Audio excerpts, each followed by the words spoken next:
Recap in minutes. In today's video, we will be enjoying an action drama film, entitled RRR. There will be spoilers ahead, chill out and enjoy.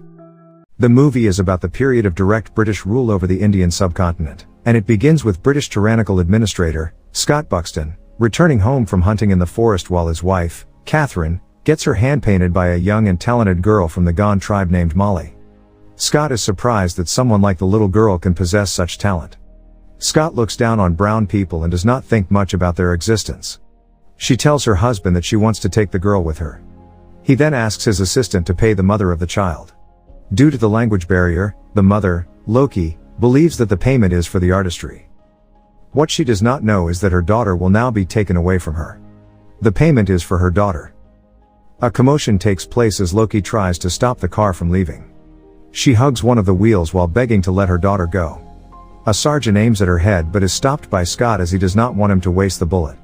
Instead, the sergeant hits her with wood and kills her instantly. The rest of the tribe can only watch in disbelief. Molly also witnesses the brutality while inside the car.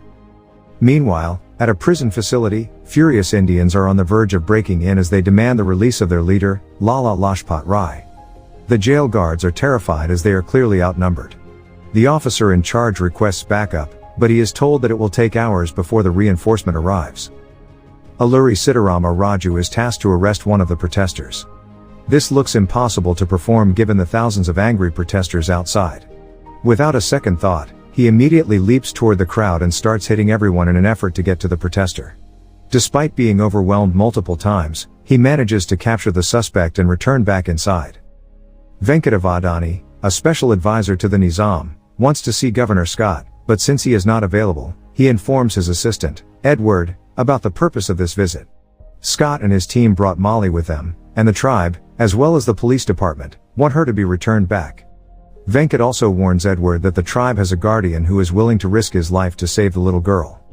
Edward then gathers the soldiers and demands that they capture the tribal leader despite not knowing his identity. Catherine offers that whoever accomplishes the impossible will be promoted to the rank of special officer. Raju steps up to the challenge.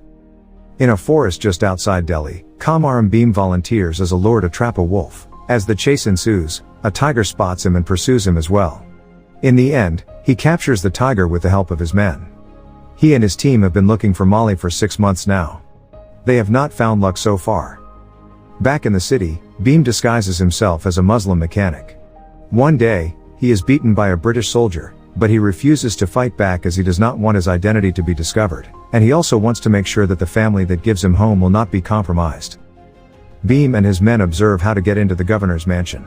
He sends one of his companions, Jangu, to pretend as a worker. As soon as Jangu is spotted without his ID, he is beaten up. Jenny reprimands the soldier for treating the worker like an animal. Bhim now has an idea of how to get in, and that is to befriend Jenny. Raju shares with his uncle what his plan is. He wants the tribal leader to think that they are fighting the same cause. That way, the tribal leader will lower his guard. To start his quest, he and his uncle start to join pro-independence gatherings in the hopes of finding clues to locating Bhim. He even suggests killing Governor Scott. His strategy works as Bhim's brother, Lakhu, falls for it. He then secretly approaches Raju telling him that they have the same passion as they also want to kill the governor together with his brother. This almost leads him to be arrested. After failing to catch Lakhu, Raju and his uncle are figuring out their next move. Right below them is where Bhim and his friends are hiding. Moments later, a young boy screams for help as fire is about to engulf him. Bhim and Raju work together to save the boy. Over time, the two grow close to each other. One day, Raju shares a sketch about a person that he's been looking for. As fate would have it, the sketch falls down before Bhim takes a look at it. That would have revealed that Raju was the one chasing Lakhu. Raju then helps Bhim in courting Jenny, Scott's niece, unaware of his intention to infiltrate Scott's residence. At one point in their conversation, Jenny mentions the name of Molly. She says that the girl is staying with them. Bhim becomes speechless upon hearing this. He then proceeds to offer a gift to the young girl. Bhim is invited to a party at the request of Jenny. After a dance showdown, Bhim is then invited to Jenny's place. He then discovers that Molly is indeed inside and is held in captivity. She begs for him to take her home now, but that means both of them will be captured. He vows to set her free. Meanwhile, Bheem tracks down and captures Lakhu. While torturing him to reveal who his brother is, Lakhu tosses a venomous snake toward Raju. The snake then bites him. Lakhu warns him of his imminent fate and that the antidote is only known to the Gons. Barely alive, he approaches Bheem, who immediately tends to him. Noticing similar religious features between Lakhu and Bheem, Raju discovers his true intentions. Regardless, Bheem reveals his tribal identity and mission, unaware of Raju's covert identity. During a celebration held in Governor Scott's honor, Bheem's men barge into his residence with a lorry filled with different kinds of animals to create chaos among the guests. The animals charge Scott's guards while Bheem fights some of the guards. He then secures Jenny. Raju arrives in full military uniform. Bheem is surprised as he has no idea that Raju is a police officer who works for the British. Raju then arrests Bheem despite begging him not to, as his intention is only to rescue Molly. Desperate not to get captured, Bheem refuses to get handcuffed, and the two engage in a fight until Bheem is restrained. After the incident, Raju is promoted for arresting Bheem, yet, he feels guilty over his own actions, recalling his own pro-nationalistic background and his actual alter ego as a mole within the police. The governor expresses his appreciation toward Raju. He then orders him to punish Bheem to prevent another attack against the British. Catherine also wants to see blood. The governor decides to punish the rogue tribal leader by means of public flogging. All the residents living in the area are then encouraged to attend the public flogging. As the flogging starts, Catherine is not thrilled when no blood is coming out from Bheem's body despite the punishment. A flogger with spikes is then thrown toward Raju. Raju attempts to persuade him to recant his actions. He wants Bheem to confess to his crimes, but he chooses to be flogged instead. Despite being in severe pain due to injuries, Bheem sings in resistance, which incites an assembled crowd into rebelling. The riot subsequently enlightens Raju, who finally understands the recklessness of his actions. Raju shares his plan with his uncle to save Bheem and also free Molly. He also expresses how Bheem was able to inspire thousands of people just by singing. The governor wants Bheem to be executed. Raju suggests hanging him in front of Molly. After all, she's the reason why he is here. Raju also adds that he should not be hanged in public as he'd just be heralded as a hero. Instead, Raju wants to have him executed somewhere else and away from the public. That way, they can also easily dispose of his body secretly.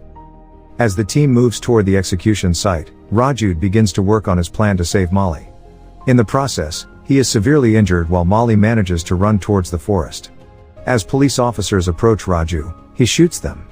Upon hearing the gunshots, Bheem frees himself and fights off the officers guarding him. He then mistakenly interprets Raju's actions as an attempt to kill Molly. To save Molly from Raju, Bheem bludgeons him to the face before escaping with her. The authorities are now desperate to capture Bheem again. The government offers cash incentives for his arrest, and his posters are placed everywhere in pursuit of leads. Meanwhile, Raju remains defiant and continues to strengthen his body despite being days away from being executed. Bheem and Molly are cornered by the colonial authorities. They are seconds away from being captured. As one of the police officers approaches the room where they are hiding, Sita, Raju's fiancée, pretends that the people inside are suffering from smallpox.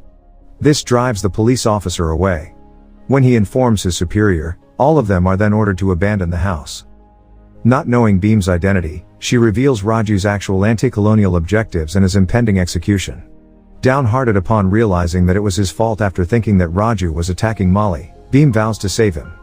He makes a promise to Sita that he'll do whatever it takes to save Raju's life. Bheem wastes no time and begins to move.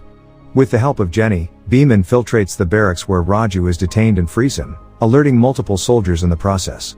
Due to Raju's leg injuries, Bheem must carry him on his shoulders. They then fight against the soldiers who are trying to stop them from fleeing. The two manage to retreat to a nearby forest. The governor is informed of the situation. He then orders the special forces to eliminate the two.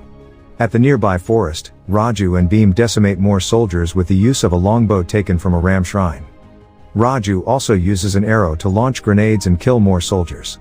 At one point, Bheem carries a motorcycle and tosses it toward the soldiers. He then confronts and kills Andrew, the governor's assistant. As the soldiers are annihilated, the two rush towards the barracks where Governor Scott is waiting for them. They are welcomed with cannons, but Raju and Bheem are relentless. Raju signals to Bheem to use his motorcycle and hurls it towards the barracks. As it's airborne, Raju hits it with an arrow that ignites the motorcycle. When it lands at the barracks where the ammunition is stored, several soldiers are killed, and others are wounded. Catherine also died from this explosion. The movie ends with Governor Scott is badly wounded and is now confronted by Raju and Beam. Raju hits him with an arrow while Beam finishes the job by using a British weapon. Thanks for watching. Subscribe for more videos like this and help the channel grow.